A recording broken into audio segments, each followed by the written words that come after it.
네, 안녕하십니까. 오늘 말씀은 계시록 16장 8절에서 21절 말씀을 읽겠습니다. 요절은 15절. 보라, 내가 도둑같이 오리니 누구든지 깨어 자기 옷을 지켜 벌거 벗고 다니지 아니하며 자기의 부끄러움을 보이지 아니하는 자는 복이 있도다. 하나님께서 이제 일곱 시리즈, 일곱인 일곱 나팔, 마지막 일곱 대접을 통해서 목적대로 사용되지 않는 것을 징계하시고 다 심판을 하십니다. 우리는 지난 시간 새 대접을 쏟아붓는 심판을 읽었습니다. 첫 번째 대접은 독종이 땅에 쏟아졌고, 둘째는 바다에 쏟아지게 되었고, 바다의 모든 생물이 죽게 되었습니다. 세 번째 대접이 강과 물의 근원에 쏟아져서 피가 되었습니다. 이 16장에서 일곱 대접을 확 붓는다, 급격히 일어나는 재앙의 심판을 뜻하고 있습니다. 이 하나님의 심판하는 모습을 세 번째까지 보면서 천사도 또 순교한 제단의 앞에 순교한 성도들도 하나님의 심판은 의로우시다, 하나님은 합당하시다, 하나님이 옳습니다 노래하고 찬송하며 주님을 경배하고 예배 드렸습니다. 그러면서 이제 네 번째 천사가 대접을 쏟아부을 때 어떤 일이 일어났습니까? 넷째 천사가 그 대접을 해에 쏟음에 해가 권세를 받아 불로 사람들을 태우니, 지난 시간에도 봤지만 대접 심판에 나오는 재앙들은 애굽 땅에서 열 재앙과 유사합니다. 네 번째 대접도 해와 관련이 있습니다. 이것이 역시 출애굽 10가지 재앙, 강계 이파가 도구, 황, 캄, 장 모습에서 보여주고 있습니다. 이 9번째 재앙이 캄캄한 흑암이었습니다. 그런데 조금 차이점은 이번에는 해가 어두워지는 게 아니라 해가 권세를 받아서 오히려 불로 사람을 태웠다는 것입니다. 애굽에서 태양을 신으로 숭배했습니다. 그래서 피라미드도 태양과 밀접한 관련이 있는 구조입니다. 신의 아들이 바로라 생각을 했습니다. 그런데 모세 때 이 10가지 재앙을 가지고 보여준 것은 해가 너희들의 신이 아니라, 웃기지 마, 하나님의 피조물일 뿐이야. 너희들이 창조주보다 피조물을 더 우상 숭배하고 경배했을 때 하나님께서 그 햇빛을 가리우며 흑암으로 변할 수밖에 없게 캄캄한 흑암 재앙을 내리신 것입니다. 그런데 이런 사인을 주셨는데도 최후의 심판 때까지 여전히 자연과 피조물을 우상 숭배하며 하나님이 계셔야 될 자리를 바꿔서 신처럼 섬겼다는 것입니다. 그래서 이제는 그 피조물이 태양이 너희를 보여주는 게 아니라 이제 적정 온도를 넘어서 전자레인지처럼 뜨거운 열이 쏟아지니까 사람들이 몸이 타고 태움을 받게 되는 것입니다. 그 사람들이 크게 태움을 태워진지라 이 재앙들을 행하는 권세를 가지신 하나님의 이름을 비방하며 또 회개하지 아니하고 주께 영광을 돌리지 아니하더라. 그러니 출애굽기 때 해가 어두워진 것보다 해가 뜨거워져 사람을 태우는 더 무서운 재앙이 이제 이루어집니다. 애굽에서는 나일강이 물이 피가 되었는데 계시록에서는 물이 피 정도가 아니라 죽은 피떡이 되어버린 것입니다. 그러니 시간이 갈수록 하나님의 징계의 강도가 점점 강해지는 것입니다. 그러면 더 이상 이제 고집 부리지 말고 두 손 들고 주께 나와야 하지 않겠습니까? 그러나 그들은 회개하고 하나님께 영광을 돌리기는커녕 오히려 더 완악하여서 하나님을 경배치 않고 오히려 하나님을 대적을 한다는 것입니다. 10도 다섯째 천사가 그 대접을 짐승의 왕자에 쏟으니 그 나라가 곧 어두워지며 사람들이 아파서 자기 혀를 깨물고, 첫 번째부터 네 번째 대접 심판은 땅, 바다, 물의 근원, 또 태양, 피조물을 가지고 하나님은 심판하셨습니다. 그런데 이제 5번째부터는 하나님께 대항하는 세력들을 직접 하나님께서 심판을 하시는 것입니다. 5번째 대접을 짐승의 보좌에 다 쏟으셨다는 것입니다. 이 짐승의 보좌는 그 두 짐승, 그러니까 적 그리스도, 또 거짓 선지자로, 바다에서 나온 짐승은 적 그리스도고 땅에서 나온 짐승은 거짓 선지자였지 않습니까? 하나님께서 이제 본격적으로 악의 세력들을 치시는 것입니다. 그랬더니 그 나라가 어두워지고 첫 번째 대접을 쏟아부을 때 악종들로 통증이 오니까 너무 고통스러워서 자기 혀를 막 깨문다는 것입니다. 우리 가운데 인기 좋은 어떤 지도자를 극렬하게 지지하거나 또 연예인을 우상시키는 것, 우상숭배 하는 것도 조심해야 됩니다. 사람을 이렇게 따르면 급속하게 무너지고 한 방에 혹 가는 것입니다. 하나님은 이제 말세가 되면은 대접을 짐승의 왕자에 직접 쏟아부어 한 방에 무너뜨리는 것입니다.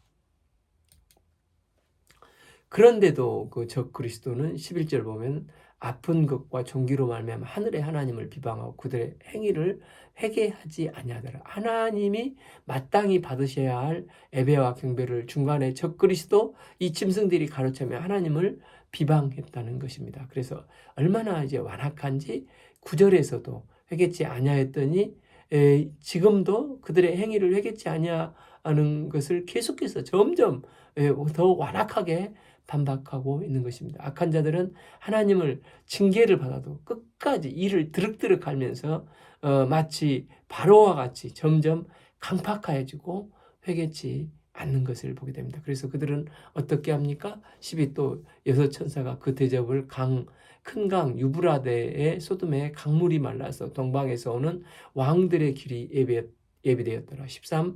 또 내가 보매 개구리 같은 새 더러운 영이 용의 입과 짐승의 입과 거짓 선지자의 입에서 나오더니, 이 본문은 이제 현실적인 얘기가 아니라 뭐 애니메이션 판타지 같은 얘기로 어찌 보면 굉장히 상징적인 얘기로 봐야 할 것 같습니다. 성경에서 이스라엘 이 가나안의 경계는 남쪽은 이제 애굽이었고 북쪽은 갈멜산 북은 단 지방이었고 서쪽은 지중해, 또 동쪽은 유브라데였습니다.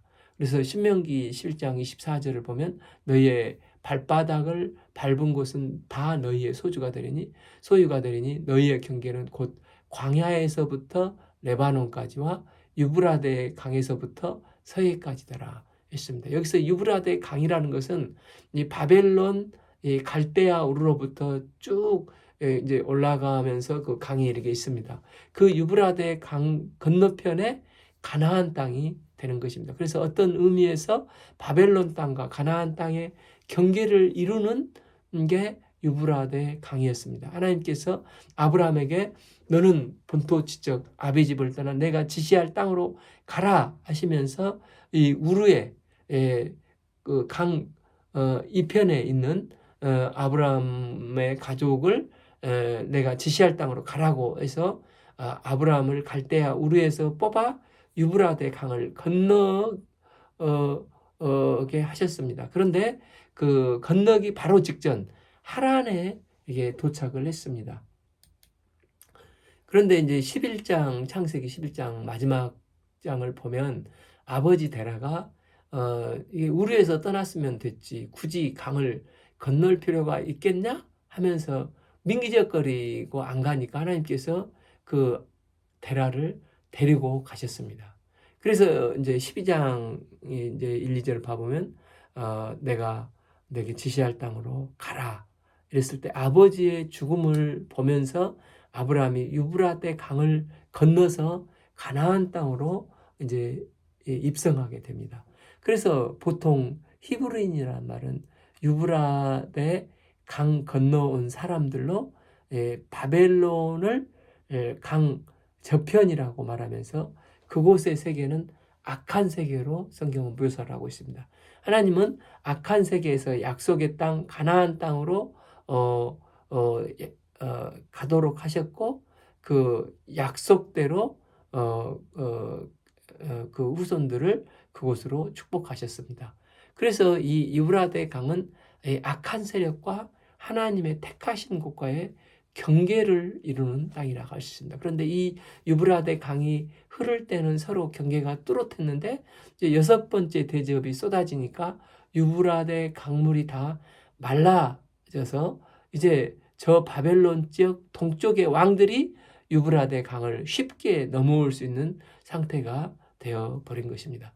여기서 유브라데 강이 말랐다는 것은 그동안 하나님께서 악의 세력이 강해져도 악의 세력으로부터 이 강을 통해서 하나님의 백성들을 보호하시기 위해서 마치 이 경계가 있어 경계를 두신 것입니다. 그래서 하나님은 하나님의 인맞은 자들을 어떤 가운데서도 해치지 않도록 늘 막아주시고 보호하셨습니다. 하나님은 악이 아무리 커져도 하나님은 교회라고 하는 장치를 통해서 교회와 세상을 구별하게 하셨고 교회 안의 성도들을 보호하셨습니다.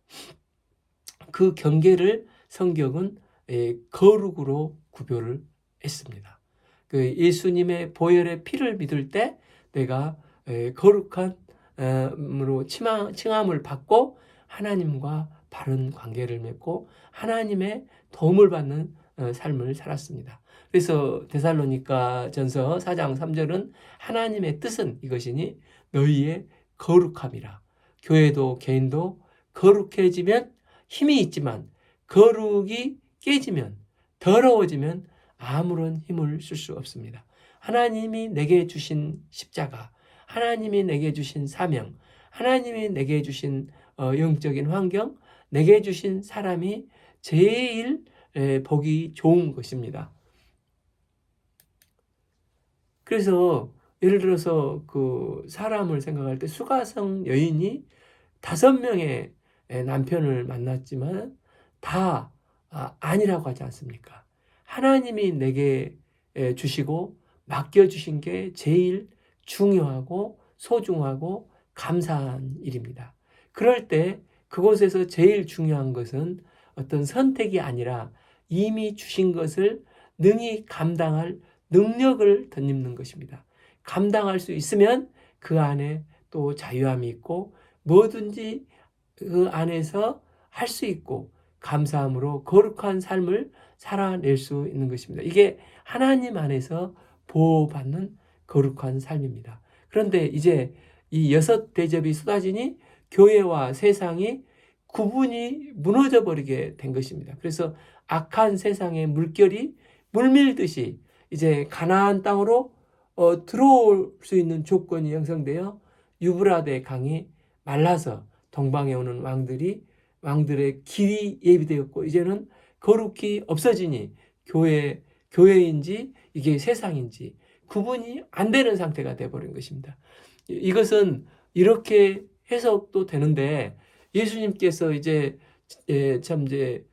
십자가에 죽으시고 부활하사 이제 공중으로 들려 하나님 우편에 앉아 계시지 않습니까?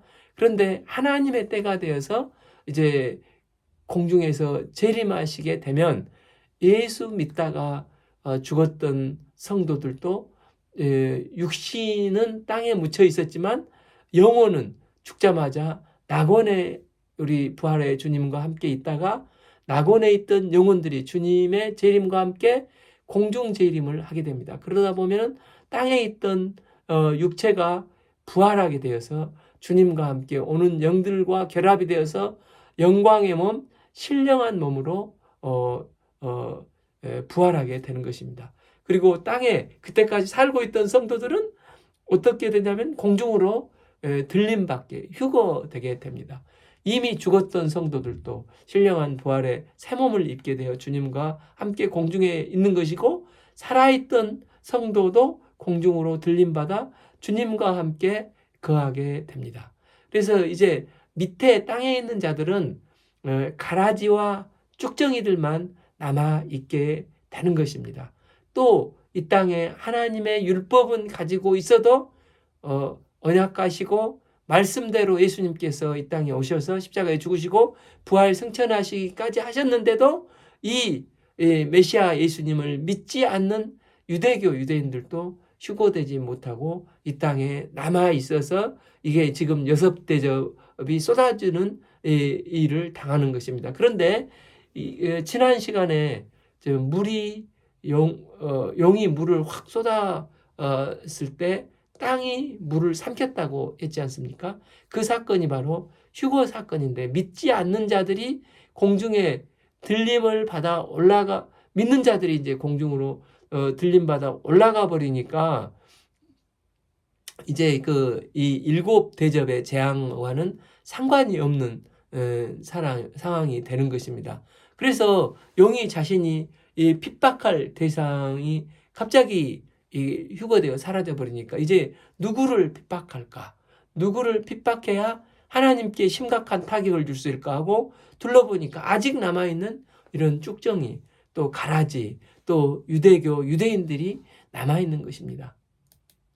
그런데 이제 하나님께서 여섯 번째 대접을 쏟으니까 유브라데 강이 말라버리니까 동방에 있는 자들이 이때다 하고 동방의 악한 영들이 이스라엘 땅을 침략해 왕들과 함께 연합해서 침략에 들어오는 것입니다.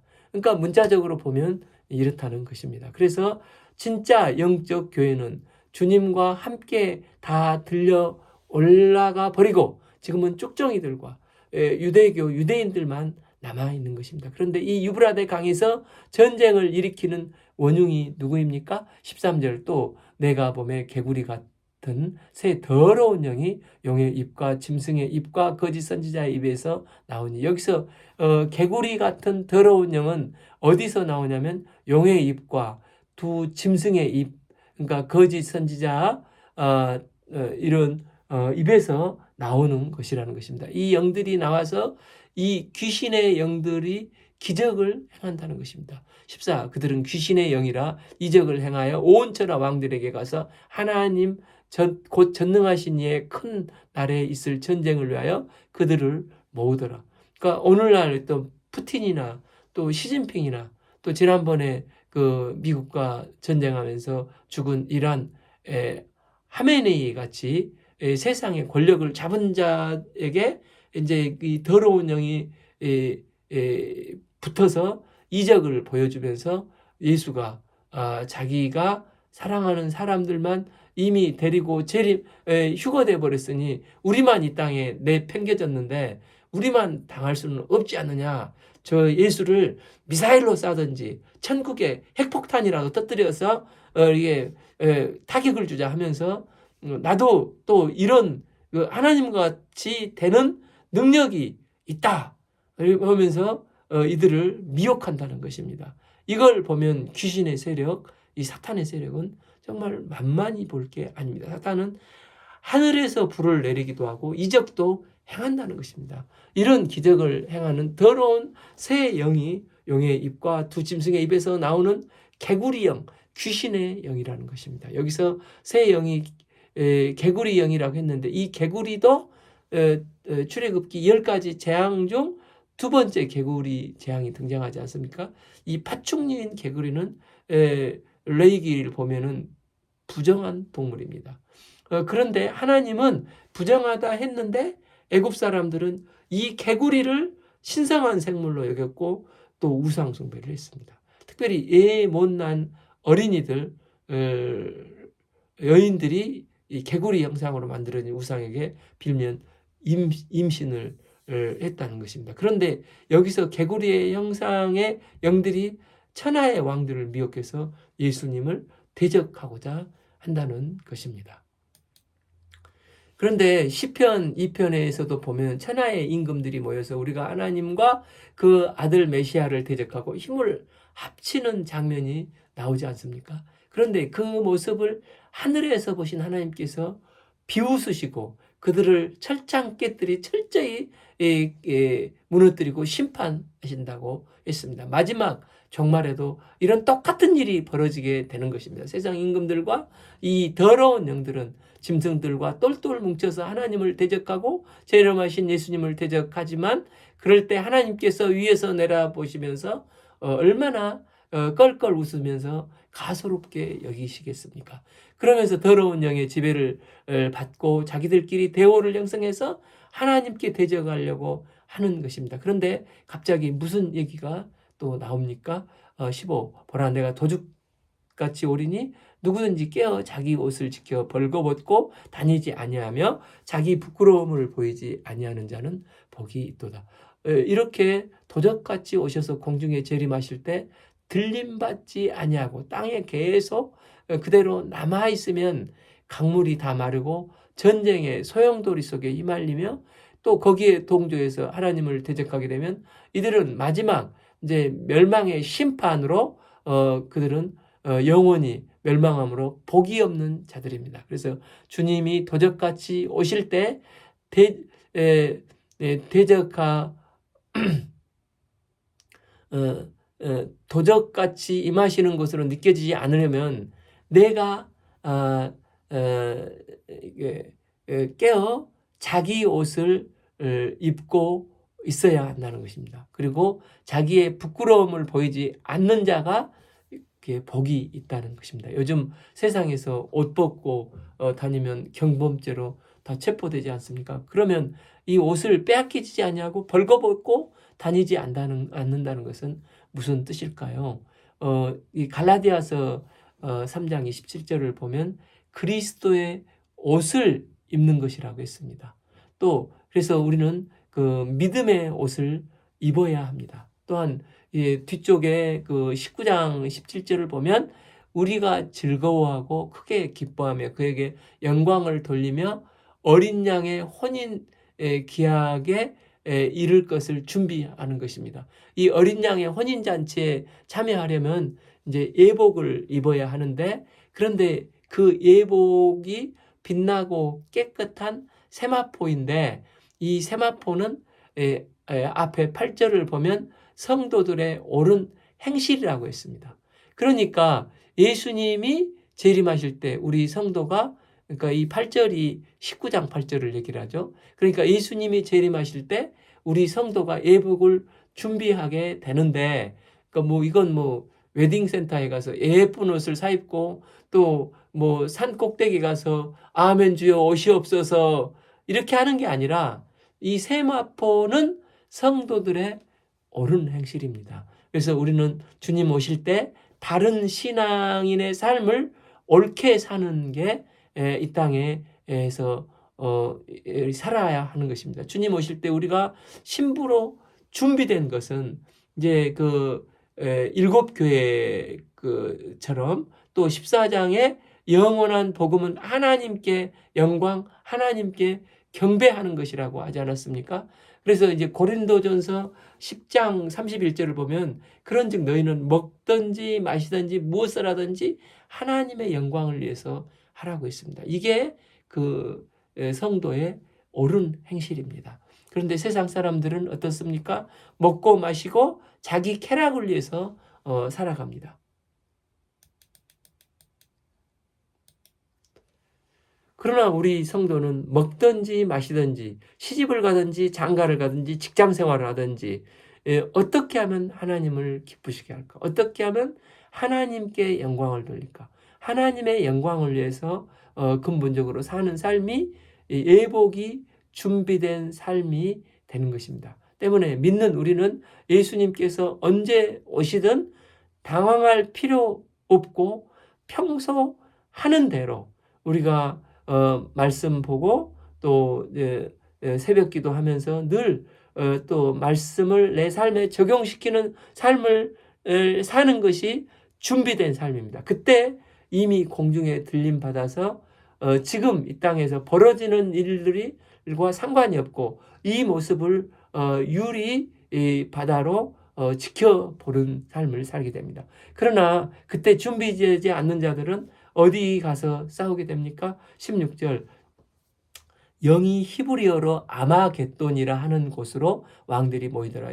이것이 바로 우리가 보통 말하는 마지막 종말의 전쟁인 아마겟돈 전쟁입니다. 이 아마겟돈의 이 원래 히브리어는 하르마겟돈이라 불립니다. 이 하르라는 뜻이 산, 그리고 마겟도는 이게 무깃도라는 지명이 있는데 그곳을 가리킵니다. 이 무깃도는 유대의 거의 마지막 왕이었던 요시야 왕이 있었는데 어떻게 보면 유다 왕들 중에서 가장 훌륭한 왕이라고 할 수 있습니다. 다윗도 사실은 말년에 대형 사고를 한번 쳤지 않습니까? 그런데 이 요시야 왕은 간음을 했다, 뭐 범죄를 했다, 또 뭐 교만해서 이렇게 뭐 이렇게 했다든지 이런 내용이 하나도 없고 잘한 일만 쭉 기록되어 있습니다. 이 요시야 왕이 말년에 애굽 군대가 북쪽으로 가는데 이스라엘을 못 지나가게 무기토에서 딱 막았었습니다.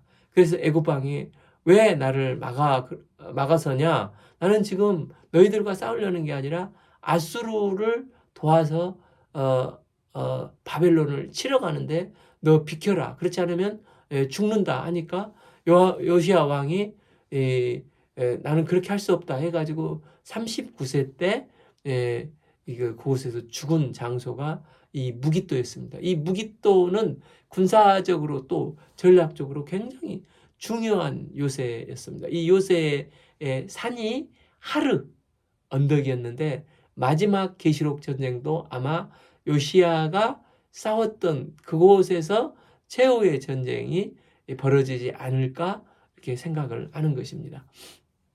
그래서 이제 문자적으로 해석했을 때 나중에 동방의 왕들이 거짓 영들에게 미혹돼서 유대인들이나 쭉정이들을 공격하기 위해서 유브라데 강을 건너오면 이제 무깃도 언덕이 이르는데 거기서 마지막 공중에 들림받지 못했던 유대인이나 쭉정이들, 이 악의 영들이 와 왕들이 공격하며 그들과 싸우게 된다는 것입니다. 그때 어떤 일이 벌어집니까? 17, 일곱 천사가 그 대접을 공중에 쏟음에 큰 음성이 성전에서 보좌로부터 나와 이르게 되었다 하시니. 그러니까 이제 이게 마지막 이제 심판이죠. 그래서 드디어 이제 마지막 대접이 쏟아지는 것입니다.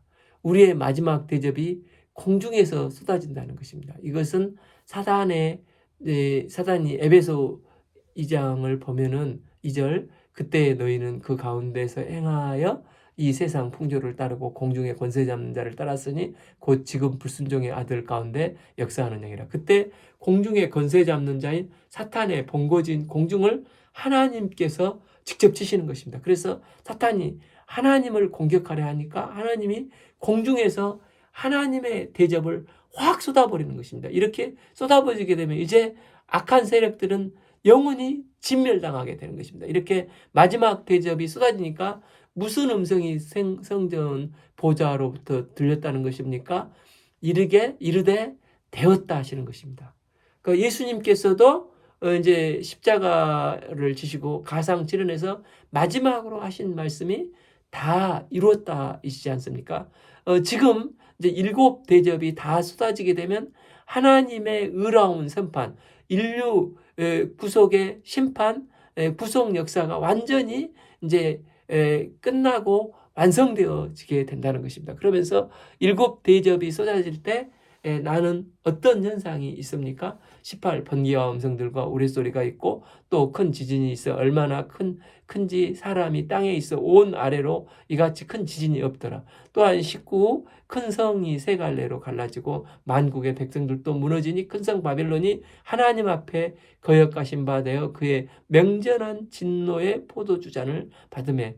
그리고 20절 각 섬도 없어지고 산악도 간데간데 온데간데 없더라. 그런데 이때 어떻게 됩니까? 21절 또 무게가 한 달란트나 되는 큰 우박이 하늘로부터 사람들에게 내리매 사람들이 그 우박의 재앙 때문에 하나님을 비방하니 그 재앙이 심히 크미르라. 여기서 한 달란트는 약 26kg가 된다고 합니다. 엊그제 중국을 갔다 왔는데 이제 짐을 붙일 때 보통 23kg의 이 캐리어 가방을 이렇게 붙이지 않습니까? 근데 이런 캐리어 가방이 큰 가방이 같은 그 우박이 막 떨어지는 것입니다. 이 우박이 아니라 이게 바위돌이 떨어져서 이런 우박을 맞으면 다 막 죽는 것입니다. 그런데 하나님 앞에 계속해서 그들은 회개치 않고 하나님을 비방을 하면서 이제 우박마저 막 직사하는 것입니다. 완전히 악에 바쳐서 나 죽이세요. 막 바득거리지만 이제 일곱 대접이 부어지면 이들은 이제 완전히 끝장이 나게 되는 것입니다. 그런데 일곱째 대접과 비슷한 사건이 또 구약의 스가랴 14장에 나옵니다. 스가랴 14장 1절에서 5절을 보면 여호와의 날, 종말의 그날에 이르면 어떤 일이 발생이 되는 것입니까?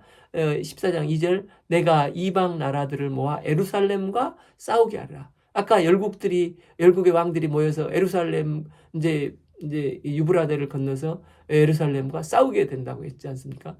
그러면 많은 피해를 입고 성읍이 함락되고 가옥이 약탈되고 부녀가 욕을 당하며 성읍 백성이 절반이나 사로잡혀가게 된다고 했습니다. 그때 여호와께서 나아가 그 이방 나라를 치십니다. 자, 그날에 그의 발이 여호와의 발이 예루살렘 앞 곧 동쪽 감람산에 서실 것이요. 그날에 삼위의 하나님이신 성자 예수 그리스도께서 재림하셔서 공중에서 지상 재림을 하시는 것입니다. 그때 어디에 서십니까? 감람산은 그 한가운데 동서로 갈라져 매우 큰 골짜기에 대해 산 절반은 북으로 절반은 남으로 옮기고 그 산 골짜기는 아셀까지 이를지라. 그 길이가 이 아셀까지가 약 100km가 되는데 그 골짜기가 쫙 갈라지게 어마어마한 지진이 일어나게 된다는 것입니다. 그러면서 너희가 그 산 골짜기로 도망하되 유다 왕 우시아 때의 지진을 피하여 도망하던 것 같이 하리라. 나의 하나님 여호와께서 임하실 것이요 모든 거룩한 자들이 저와 함께하리라. 여기서 모든 거룩한 자들은 주님과 함께 거룩한 어린 양 혼인잔치에 참석을 준비한 세마포 입은 성도들을 말합니다. 그래서 구약에서도 이미 장차 주님의 재림의 모습을 말씀으로 예언을 해 주셨습니다. 그런데 이제 마침내 이제 예수님께서 십자가 부활을 통해서 복음을 완성하시고 또 하늘 보좌로 이제 승천하시고 다시 재림하실 때 계시록에서도 역시 이제 일곱 대접이 쏟아지면 이런 일이 어떤 일이 벌어질 것인지 생생하고 이게 보여주고 있는 것입니다. 원래 그래서 그 계시록은 아포칼립스로 드러낸다는 의미가 있습니다. 이것은 없었던 것을 갑자기 새로 만들어낸 것이 아니라 이미 있었던 그것을 모르고 있었던 것인데 이제 그것을 구체적으로 보여주신다는 것입니다. 이미 스가랴서를 통해서 이미 보여주신 것인데 예수님 당시 유대인들도 몰랐고 또 주님의 제자들도 몰랐습니다. 그래서 사도행전 1장을 보면 이스라엘이 회복이 이때이니까 예수님께서 감람산에서 이제 들림받아 이제 하늘로 승천하실 때 그날이 마지막 날로 생각을 하고 이제 이스라엘 회복이 이때니까 하는 것을 볼 때 제자들도 전혀 몰랐습니다. 그런데 예수 그리스도께서 십자가에 죽으시고 부활하시고 승천하시고 오순절 성령님이 임재하시자 그동안 감추었던 비밀들이 조금씩 드러나기 시작하는 것입니다. 이제 계시록에 와서는 이제는 그때가 가까이 왔으니 그때 준비를 더 철저히 하는 삶을 살아라고 말씀하시는 것입니다. 주님이 재림하시면 너희에게 도적같이 오지 않도록 주님이 오시면 준비된 삶을 살다가 주님 오셨어요. 예수여 어서 오시옵소서 이렇게 준비하라는 것입니다. 이 계시록은 아포칼립스 드러낸다 말씀을 것으로 드러낸 말씀을 읽는 자가 복이 있다고 했습니다. 성도는 성경을 읽으면 말세에 이르렀구나.